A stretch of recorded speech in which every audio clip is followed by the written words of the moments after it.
What an awesome movie, MANGSHO. I really enjoyed it. It was a powerful movie. And I'd like to welcome you, Tadaga, to Indie Meme again. We are delighted to have you again here after this powerful movie. I have a question. You do have a very diverse portfolio, but there's always a feeling that you speak for the underdog. Can you tell us about your writing process for this project? You choose your inspirations? Thank you so much, Shawn, and thanks to Indie very, very kind of Shweta Alka to program our film here. This, along with some of the incredible, important works of recent times. I'm very honored to be here, Shawn. I think MANGSHO is really a very special film to many of us who worked in the film. Actually, I wouldn't say many because there were hardly 5, 6 of us involved. We shot the film now exactly a year back, actually in the month of April, right after the lockdown started in India, and after the like when we saw the migrant crisis unfold. I saw images every day of laborers from different parts of the country walking back to their homes, and it was devastating to see what was unfolding then. And it was from that anger and pain that I started writing the film. As you correctly said, I do speak for the voiceless. I like to give them voice, and I think that's why I don't call myself a filmmaker. This is something I follow religiously. I would love to, thanks to Werner Herzog. I consider like him one of my heroes. He called himself a cinema soldier, and I feel that I'm exactly that. I'm really working as a soldier of cinema and trying to give voice to the voiceless. And MANGSHO really started from there. And all my films start from that personal space. I think in my life also, I have really, had a journey from where. So now I come from a family where there was not much of a cultural or art activities used to happen. My father was an employee in the bank in West Bengal, and it was very dry per se that way. So I am the first like filmmaker or art practitioner of my family, in that way. It's I think and initially I didn't get support of too many people in my life. My father was very supportive, of course, and but even many of my relatives also resented that. Oh my God, he's going to pursue films, and also I have always lived that underdog life myself, I feel, in a way. And so I think that is something, that is the mentality, that is an approach I relate to a lot. And I always feel that I wish someone was there with me during that time who could speak for me, because sometimes you feel that you cannot articulate what you are feeling. And I have been an Indian middle class boy, and coming from the suburbs, I have seen very diverse people also. Got to interact with the middle class, with the lower middle class, and also at school I have had friends who belong from the extreme upper class families as well. So I have seen it all. I have seen the spectrum. So I think that's where my films, my stories come from this contrast in the society. And I think MANGSHO also speaks that, because we see parallelly on 2 video calls, we see like 2 characters who come from the like not from so privileged part of the society, and other and we see on another video call, we see two individuals who come from a place with a lot of privileges as well, or power, if I may say so. So I think it is this contrast that I kind of try to explore in my film always, and MANGSHO is no exception. Awesome. Thank you for the response.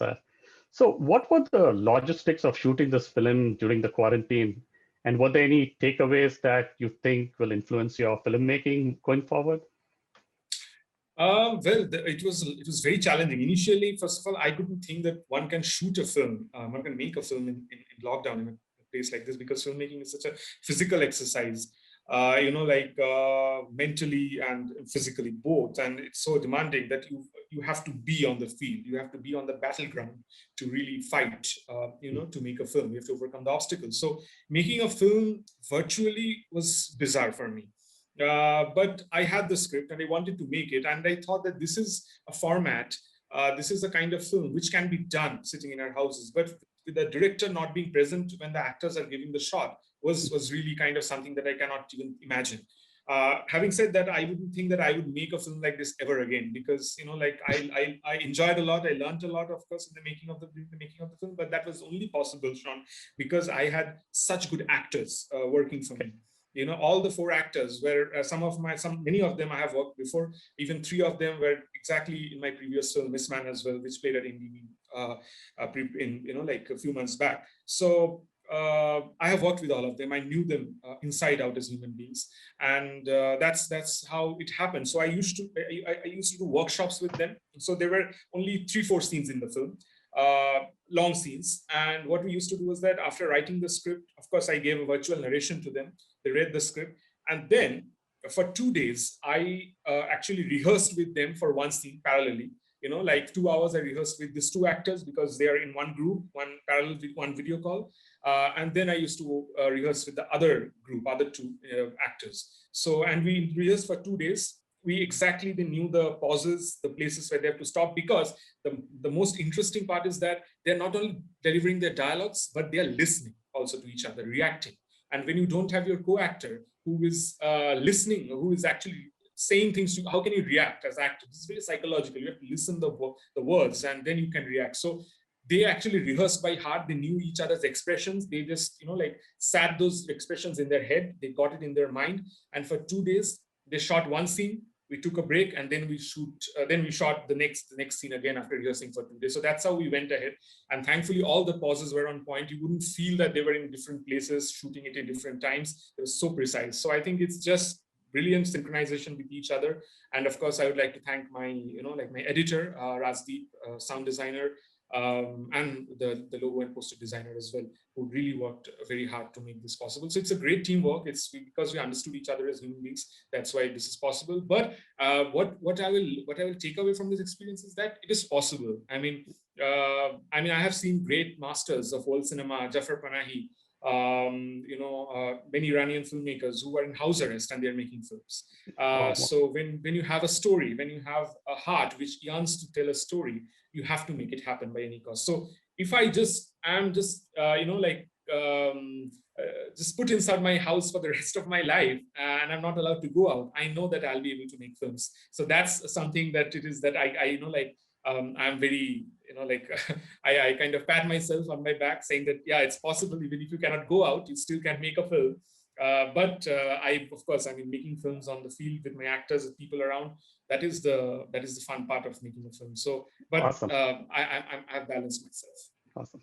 Yeah, thank you so much for that explanation and the behind the scenes process and your thoughts process. So once again, on behalf of Indie Meme, we'd like to thank you so much, and we look forward for your upcoming movies. Thank you. Thank you so much, Shawn. Thanks to Indie Meme for programming it, and all the wishes to all my viewers. Hopefully you have enjoyed it. Let us know what you think. And I wish all the filmmakers who are taking part in this brilliant festival my best wishes, and wishing you more cinema, more power, and more original voice in the coming years. Thank you so much. Thank you.